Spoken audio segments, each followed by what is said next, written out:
everybody, welcome to our channel Myra Study Point. Today we come up with a new video, our new English chapter, The Story of an Hour. So in this video you will get the complete explanation of your story, The Story of an Hour, written by Kate Chopin. Before starting the story, let me give you a short explanation of this. The Story of an Hour, firstly named as The Dream of an Hour. जो story of an our है chapter का name, इसको पहले dream of an our था, जिसको बाद में recreate करा गया है, and the name will be the story of an hour now. Okay, so इस स्टोरी में आपके 4 मेन करेक्टर्स हैं, जिसमें से जो इसका मेन करेक्टर है मिसेस लुइस मैलट, उसके अराउंड पूरी स्टोरी रिवॉल्व करती है. इस स्टोरी की स्टार्टिंग में हमें बताया जाता है कि जो मिस्टर ब्रेंटली मैलट हैं वो मर चुके हैं एक रेल रोड एक्सीडेंट में. अब ये इन्फॉर्मेशन मैलट फैमिली को कैसे पता चलती है? मिस्टर मैलट के एक फ्रेंड है रिचार्ड, जो ये इन्फॉर्मेशन मैलट फैमिली को बताते हैं. किसके थ्रू बताते हैं? वो जोसेफाइन के थ्रू बताते हैं. जोसेफाइन लुइस मैलट की सिस्टर है. तो जो रिचार्ड हैं मिस्टर मैलट के फ्रेंड, वो जोसेफाइन को इन्फॉर्मेशन देते हैं कि जो मिस्टर ब्रेंटली मैरिड हैं उनकी डेथ हो चुकी है एक रेल रोड एक्सीडेंट में. ऑन द अदर हैंड जो मिसेस लुइस मैलट हैं वो एक हार्ट डिजीज़ से फेस कर रही है, वो एक हार्ट डिजीज़ को फेस कर रही हैं. उनको कोई भी सदमा बर्दाश्त नहीं होता, वो इतनी बड़ी बात कभी भी डाइजेस्ट नहीं कर पाएंगी. जब उनको पता चलेगा उनके हस्बैंड ऐसे रोड एक्सीडेंट में मर चुके हैं, तो वो ये चीज़ कभी भी एक्सेप्ट नहीं कर पाएंगी, कभी भी नहीं ऐसे इसको टॉलरेट कर पाएंगी. वो मर सकती है, उनको सदमा पहुंच जाएगा. ठीक है, इसी बात का सब जनों को डर है. जो जोसेफाइन है वो रिस्पॉन्सिबिलिटी लेती है, ठीक है मैं बताऊंगी मैलट को, लुइस मैलट को इस हॉरिबल चीज़ के बारे में, इस हॉरिबल न्यूज़ मैं दूंगी मिसेस मैलट को. ठीक है, तो जो जोसेफाइन होती है वो बहुत हिम्मत के साथ ट्राई करती है कि वो बता दे लुइस मैलट को. वो ब्रोकन सेंटेंसेस में बोलती है, मतलब बहुत अटक के, वो बहुत धीरे धीरे उनको समझाने की कोशिश करती है, ट्रुथ बताने की कोशिश करती है कि जो उनके हस्बैंड हैं उनकी डेथ हो चुकी है. ठीक है, सबसे पहले क्या होता है, जब ये सुनने के बाद जब जोसेफाइन लुइस मैलट अपनी सिस्टर को बता देती है कि उसके हस्बैंड की डेथ हो चुकी है, तो जो मिसेस मैलट है वो बिल्कुल टूट जाती है. सुनने के बाद शी ब्रेक्स डाउन कम्प्लीटली, वो बिल्कुल टूट जाती है. वो एकदम बहुत दुख की वजह से वो बहुत ज़ोर से रोने लगती है. अपनी सिस्टर जोसेफाइन को हक करके एकदम टूट जाती है, एकदम रोने लगती है. वो एकदम शॉक हो जाती है ये सुनने के बाद. फिर एट लास्ट वो क्या करती है, वो अपने रूम में जाके खुद को लॉक कर लेती है. जोसेफाइन से ये सारी न्यूज़ सुनने के बाद उसको इतना ज़्यादा शॉक हो जाती है वो कि वो अपने रूम में जाके खुद को लॉक कर लेती है. अब रूम में जाके वो उसकी एक आर्म चेयर है, वो वहाँ पे बैठती है. उसके सामने उसकी विंडो एकदम खुली थी. वो एक आर्म चेयर पे बैठी हुई थी, बस रूम के बाहर देखे जा रही थी अपनी विंडो से. उसकी विंडो खुली हुई थी.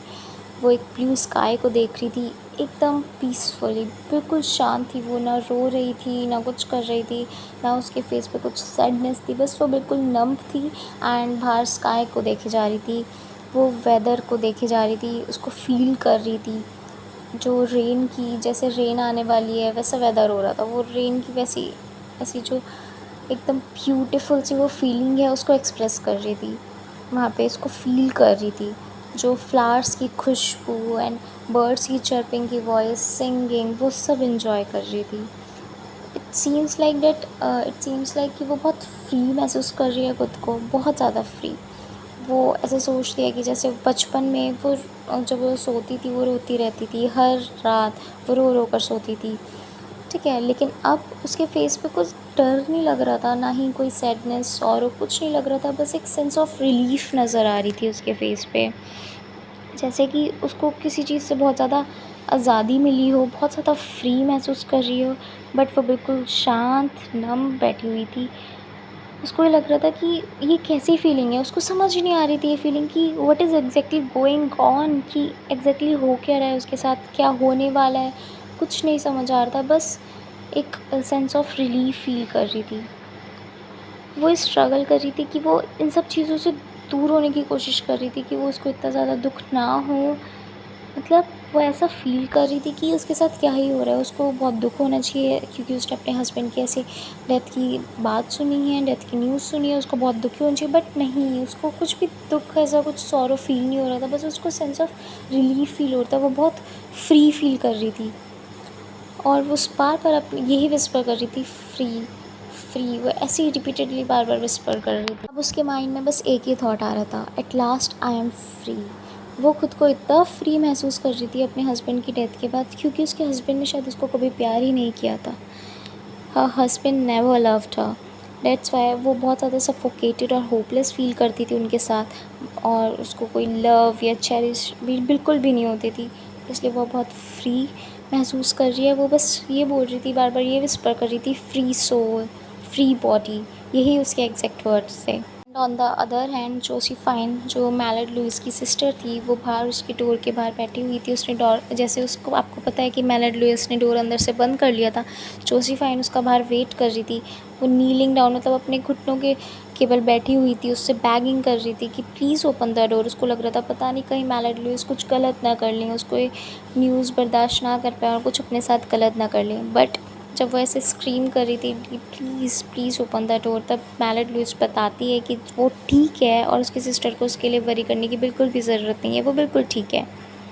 ओके, देन जो मैलड लुइस है वो अपने आप को बहुत ज़्यादा फ्री महसूस कर रही थी और अच्छी फीलिंग आ रही थी, जैसे कि वो हर चीज़ इन्जॉय करेगी without any restrictions, without any sadness. वो अपनी लाइफ अपने रूल्स के थ्रू, अपने अपने अच्छे से जिएगी।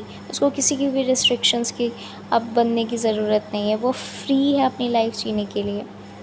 फिर ऑल ऑफ अ सडन क्या होता है, वो उठती है अपनी आर्म चेयर से, डोर ओपन करती है, अपनी बहन से मिलती है और फिर वो दोनों ऐसे हैंड्स पकड़ कर बाहर चले जाते हैं स्टेयर्स के थ्रू। जैसे ही वो स्टेयर्स के थ्रू जाते हैं, डाउन स्टेयर्स जाते हैं, वैसे ही वो देखते हैं कि किसी ने डोर पे एक लॉक किया है, नॉक किया है, कोई डोर पे आया है। जैसे ही वो देखते हैं तो डोर पर मिस्टर मैलड होते हैं। Yes, mister Mallard. ये देखने के बाद, मिस्टर मैलड को डोर पर देखने के बाद, मिसेस मैलड बहुत ज़्यादा शॉक हो जाती हैं। ऐसा लगता है कि जैसे 2 मिनट के लिए फ्री, एकदम ऐसे ही जो उन्होंने फ़ील किया था, freeness, free to live, free to go, free to think, सारी रिस्ट्रिक्शंस से दूर, वो सारी जैसे 2 मिनट में ही सारी ख़त्म हो जाती हैं। मिस्टर मैलट से ये पता चलता है कि जब वो एक्सीडेंट जहाँ पर हुआ था, रेल रोड एक्सीडेंट, वो वहाँ से कहीं दूर थे जब वो आ रहे थे, और इनफैक्ट उनको तो ये पता भी नहीं था कि वहाँ पे कोई एक्सीडेंट हुआ है। सो इसलिए मिस्टर मैलट को कुछ नहीं हुआ था, वो बिल्कुल सेफ़ थे। फिर एकदम से क्या होता है, जैसे ही मिस्टर मिसेस मैलट, लुइस मैलट मैलट को देखती हैं तो उनको एकदम से शॉक लगता है, जैसे मैंने अभी आपको बताया, और वो शॉक वो बर्दाश्त नहीं कर पाती, वो वहीं पे उनकी डेथ हो जाती है। और डॉक्टर से ये पता चलता है कि मिस्टर मैलट के आने की खुशी वो बर्दाश्त नहीं कर पाए, इसलिए उनकी डेथ हो गई। बट रियलिटी कुछ और ही थी। वो दुःख बर्दाश्त नहीं कर पाई जो उनको फ्रीडम 2 मिनट के लिए उन्होंने फ़ील करा था, वो फ्रीडम उन्होंने रिस्ट्रिक्शन से दूर अपने आप को फ़ील किया था, वो 2 मिनट में उनकी खुशी सारी उड़ गई।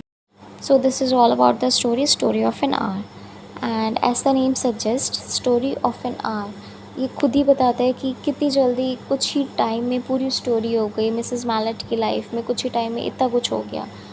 कभी उनको उनके हस्बैंड की डेथ की न्यूज़ मिलती है, फिर वो फ्रीली इतना फ़ील करते हैं, फिर जैसे ही उनके हस्बैंड को देख लेते हैं उनकी डेथ हो जाती है। तो इसमें बताया गया है कि कैसे मिसेस मैलट की लाइफ में इतना सब कुछ हुआ और उसको वो फेस नहीं कर पाई। Okay, so please like, share and subscribe this video. I hope you understand. Thank you.